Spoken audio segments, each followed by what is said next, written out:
Kejaksaan Negeri, Kejari, Maluku Tengah menggeledah kantor Badan Perencanaan Pembangunan, Penelitian, dan Pengembangan Daerah, Baplitbangda, Kabupaten Maluku Tengah, Rabu, 4 Maret 2026.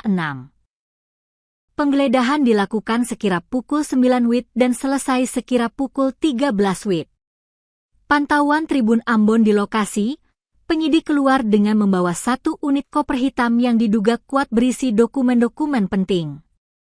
Diketahui, sejumlah ruangan menjadi pusat penggeledahan, yakni ruangan Sekretaris Badan, ruang bidang perencanaan dan pengendalian dan evaluasi pembangunan daerah, serta ruang pengendalian dan sumber daya alam. Penggeledahan yang dilakukan diduga berkaitan dengan pengusutan perkara dugaan korupsi dana bantuan sosial, Bansos, tahun anggaran, TA, 2023 Kabupaten Maluku Tengah. Hingga pekan ini terhitung 350-an saksi telah diperiksa atas dugaan perkara tipikor tersebut. Saksi-saksi yang diperiksa antara lain ratusan kelompok penerima bansos, sejumlah unsur penting dari lembaga eksekutif maupun legislatif. Perkara yang disidik sejak Oktober 2025 itu pun kian memantik sorotan publik. Akankah Kejari Maluku Tengah berhasil menuntaskan kasus tersebut? Sebelumnya, pantauan Tribun Ambon penggeledahan dipimpin langsung oleh Kepala Kejari Maluku Tengah, Herbert Pesta Hutapea. Penggeledahan awal berpusat di kantor Baplitbangda yang berada di Jalan Imam Bonjol, Kelurahan Nama Elo, Kota Masohi.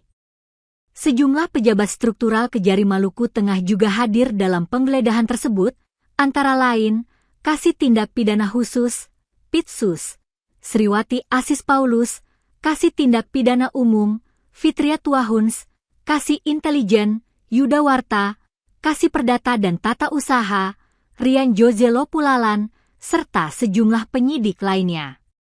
Penggeledahan itu juga dijaga ketat oleh sejumlah aparat TNI. Hingga saat ini Kejari Maluku Tengah belum memberikan keterangan resminya.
Download Tribun X sekarang, menghadirkan lokal menjadi Indonesia.